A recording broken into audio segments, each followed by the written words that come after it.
Hey everyone, Chappie here with another pretty intro. If you're watching this video, then that means you have watched through the first part of this long, originally 20-minute video.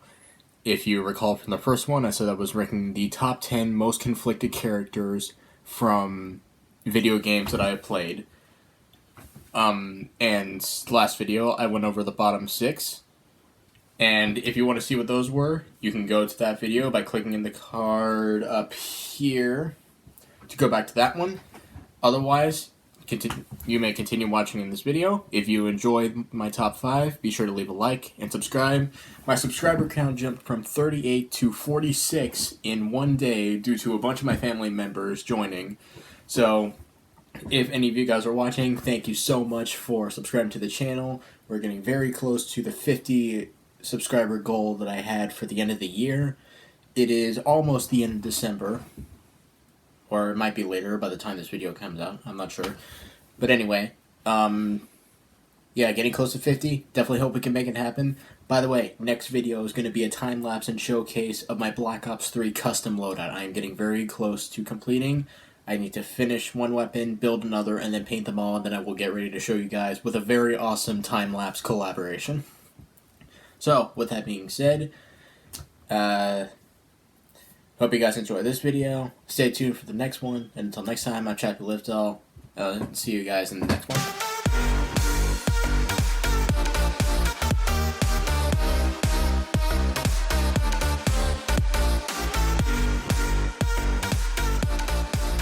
Okay, now we're going to number 5. And these are going to be, like, what I feel are the most conflicted characters. So, number 5 is Galen Merrick, aka Starkiller, in Star Wars: The Force Unleashed 1 and 2. So this is the game that I haven't played. I've just watched the gameplay of. I watched a little bit of The Force Unleashed 2, but it was mainly The Force Unleashed 1 that I watched. Kind of similar to what I did in my top 10 Call of Duty games, where I said that I didn't play Ghosts. I just watched the gameplay. I do want to get it soon, though.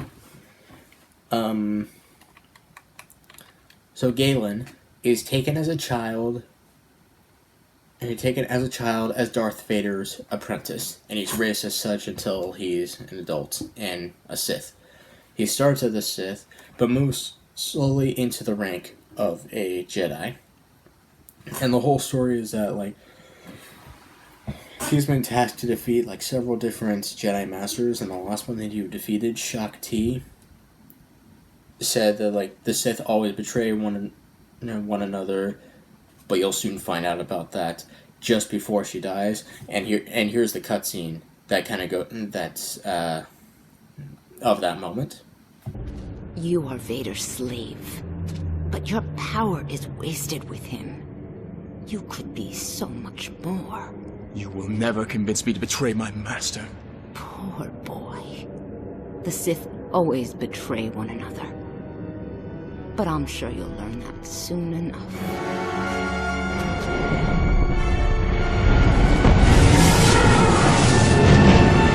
So then, this probably doesn't go more toward his... This might not go toward his conflicted side, but in my opinion it kind of does. He has immense rage and is more of a dark Jedi. When I say dark Jedi, I don't mean I don't necessarily mean the rank dark Jedi. Like, there's always the four different affiliations of Jedi, Grey Jedi, Dark Jedi, and Sith. That's not what I mean. When I say Dark Jedi, I mean, like, killing Dark. He just, like, his rage, I kind of like to call it Starkiller's rage. When I kind of refer to it to other people. It's just immense rage, a ton of screaming, lots of force lightning, powerful force powers, and it's just really crazy. And I hate to see him so conflicted, because it's terrible to be in those kind of shoes. Go from a Sith to eventually being betrayed by Darth Vader and becoming a Jedi soon. But he does have, well, he kind of has reconciliation in the end, depending on how you choose the ending to be. You could either choose the light side ending, where he dies a heroic death, and inspires everyone to start the Rebel Alliance in his name, or the dark side ending, where he kills Darth Vader, all the other Rebel Alliance members are killed, then he gets KO'd and turned into Palpatine's apprentice in place of Vader. So whether or not he has a reconciling end rather depends on what you do. But all that to say, that is why he's number 5 on the conflicted characters. Number 4 is Jason Todd, aka Arkham Knight, in Batman Arkham Knight. So Jason Todd is one of the Robins that have existed in both comic book lore and, in this case, video game lore. He was captured by the Joker and beat up and interrogated, and then is ultimately killed by the Joker. In the movie, in a animated Batman movie, he is killed by the explosion, by the warehouse he's imprisoned in exploding. In the video game, he's shot in the head by a Joker. And supposedly dead. But then it's found out later. Well, I guess the warehouse exploding leads into Jason becoming the Red Hood. That was kind of off-topic. Sorry. This is supposed to be more about Arkham Knight. The main cause of his death was being shot, and so he's supposedly dead. But then, Batman meets the Arkham Knight, and then, the Arkham Knight just knows so many facts about him, but Batman doesn't know who it is. And then finally, the Arkham Knight unmasks himself and is revealed to be Jason Todd, much to Batman's disbelief. But here is what makes Jason conflicted.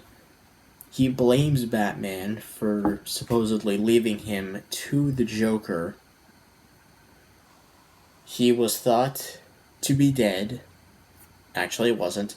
And he feels hurt that he was replaced as Robin. And this cutscene will show you a moment of, when he actually feels betrayed. What's the matter? Lost for words? I expected more.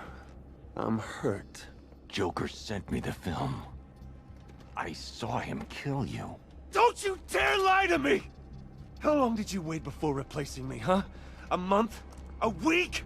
I trusted you! And you just left me to die! And so, he does actually kind of redeem himself. He doesn't become a full hero, he becomes an anti-hero. But at the end, or close to the end, he disappears. And kind of leaves behind the mantle of Arkham Knight. But then he comes back later in, the final moment of the game to save Batman from Scarecrow's fear toxin as the Red Hood, and he'll have, he has, a bat symbol spray painted on his chest. In the DLC, where he is Red Hood, that's where it shows him as more of an anti-hero and not necessarily a superhero. Because he's killing everyone, including the final boss. And that's another thing making him conflicted. He's not the bad guy, but he's not necessarily a good guy either. So that's why he is conflicted. Number 3, and a huge spoiler warning is alerted to you guys for this part. Kamala Khan, aka Miss Marvel from Marvel's Avengers. So this video game just came out recently. It came about a month ago. I played through the campaign, and I loved playing it. It is a really good game, and if you haven't played it yet, I definitely suggest that you do. So Kamala Khan is one of the main characters in the comics. She is known as Miss Marvel, and she is an Inhuman with polymorphic abilities. She's kind of similar to Mr. Fantastic, Reed Richards, where he can stretch around. Kamala has similar powers. She can stretch, but not her whole, actually, maybe her whole body. But she can also kind of grow big with using her embiggen power. And as you'll see in the final boss fight, she grows into like this really big. Actually, that might be too much of a spoiler. Let's just.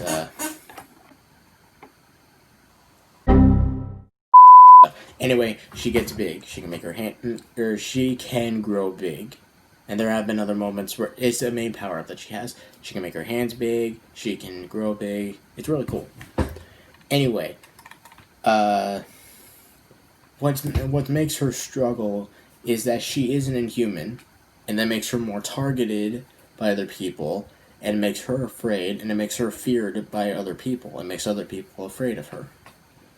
And she struggles to embrace her powers for a while, and she finds that she, like, it's kind of similar to that of Bruce Banner, who sometimes has a bit of trouble embracing that he is the Hulk, but he teaches Kamala that you can't always get rid of your powers, you need to be able to embrace them. And there's this great moment that I love so much where the Avengers get together for a little bit and then they divide again, and she and after finding a clue to a mystery, she contacts all the Avengers, and when they don't respond, she gives them a motivational speech about like how the powers, or like their powers are what make them a superhero, and that good is something they do and not something that they are. This cutscene is from that scene, and I think you'll really like it. People believe in the Avengers. Not just because of your cool powers, but because no matter how bad things get, no matter how much you disagree, you always come together. Don't you get it? Your differences are your greatest superpower.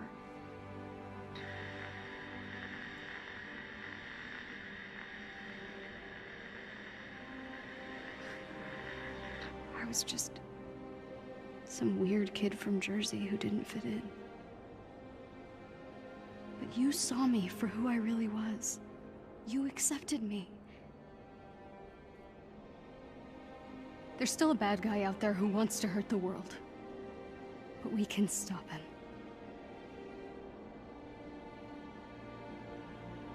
Good isn't a thing you are. It's a thing you do.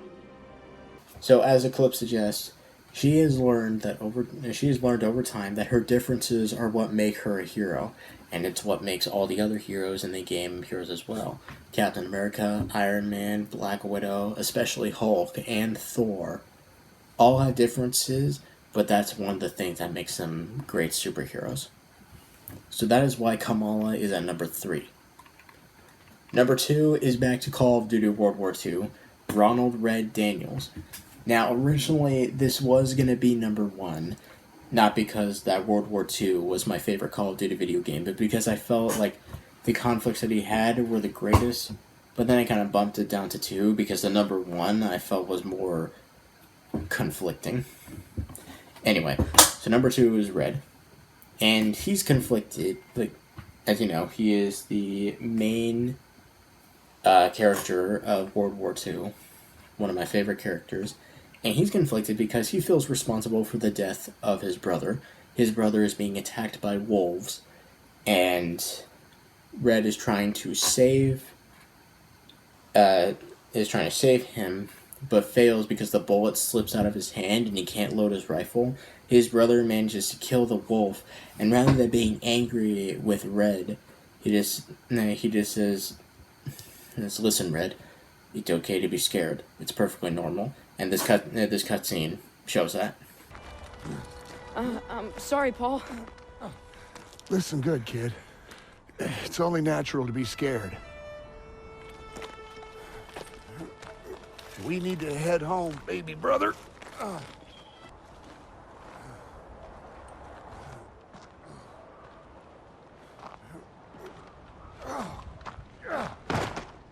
Paul!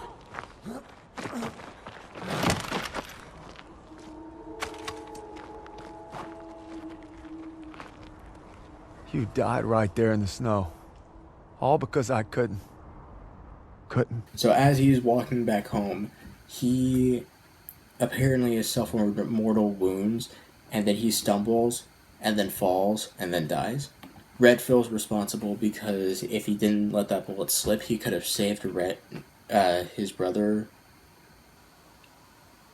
Paul, from being killed. But he didn't, so he feels responsible for that. But that kind of motivates him to do what he believes is right to save anyone if it means defying orders. And there's another moment in the second to last level where he defies orders from Pearson, his commanding officer, to try to save his best friend, Zussman. He fails in that mission, but later on, in the final mission, he finds Zussman. And what's awesome is that in the moment where he shoots the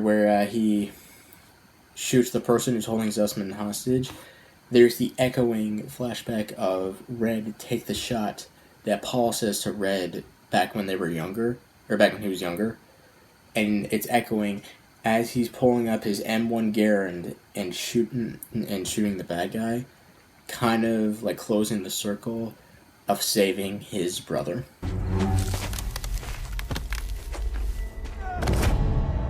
Red, take the shot! Take the shot! Take the shot! Take the shot!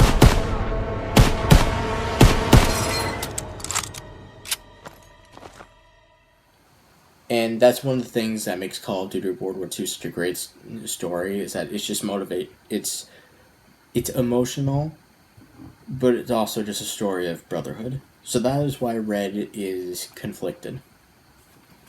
And number one, top one pick, Cal Kestis, Star Wars Jedi Fallen Order. We are back with a Star Wars Jedi Fallen Order entry. And here are the reasons why he's conflicted. The main thing about Cal Kestis is that he is a former Padawan of the Republic, but he is outcast after the Purge. And so he feels responsible for the death of his master. Just as Order 66 is happening, his master Jaro Tapal tells Cal to escape, and they both manage to get to the escape pods. And Cal is trying to open the escape pods, but he can't. And then he's getting scared at all the blasters of the clone troopers. And then Jaro uses the Force to push all of them back, but takes a few hits in the process. And one of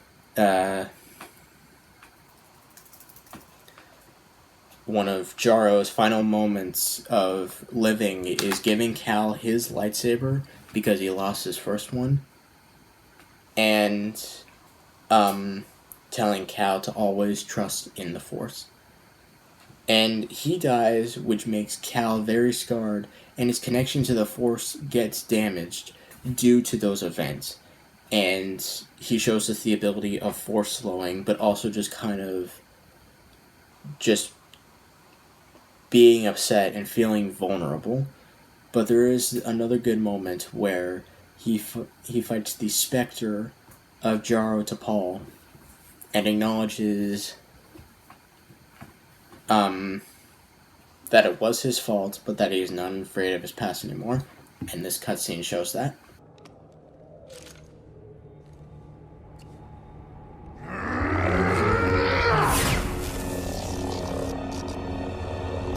Master, I will never forget. The loss has become a part of me. I will honor your teaching and your sacrifice.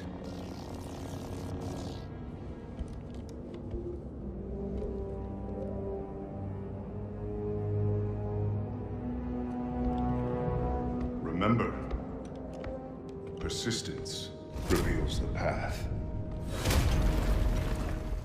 Another thing that is difficult for him is that he finds difficulty in trusting Sarah. The first time they meet, a little bit skeptical around her, but then when he finds out that she lied about Trilla being dead and that she was actually an Inquisitor, then his trust really gets fractured and it's hard for her to regain that. Eventually she does. Or they both do. And they trust each other because they are both alike. They are Jedis with difficult pasts. And so that's why Cal is the number one conflicted character. And so that wraps up the list. I believe that it will be a long video. I will try to shorten it with like all the edits that I have, but hopefully you guys enjoyed. Hopefully you're not bored by all of like the information that I'm giving you guys, and hopefully that you like these videos, because I want to keep making them if you guys like them. On that subject, if you do like this video and like all the ranking videos that I made, comment down below if you want to see more of those, because if you do, I will gladly make more of those, because I personally like doing it, but I want to hear input from you guys. If you like, and also if you like this video, leave a like, and subscribe if you haven't with post notifications. The goal is to try to get to 50 subscribers by the end of the year, and I believe that we can make that possible. If you haven't checked out either of my Twitch channels, their links will be down in the description below. And until next time, I'm Captain Lithell, and I'll see you guys in the next video.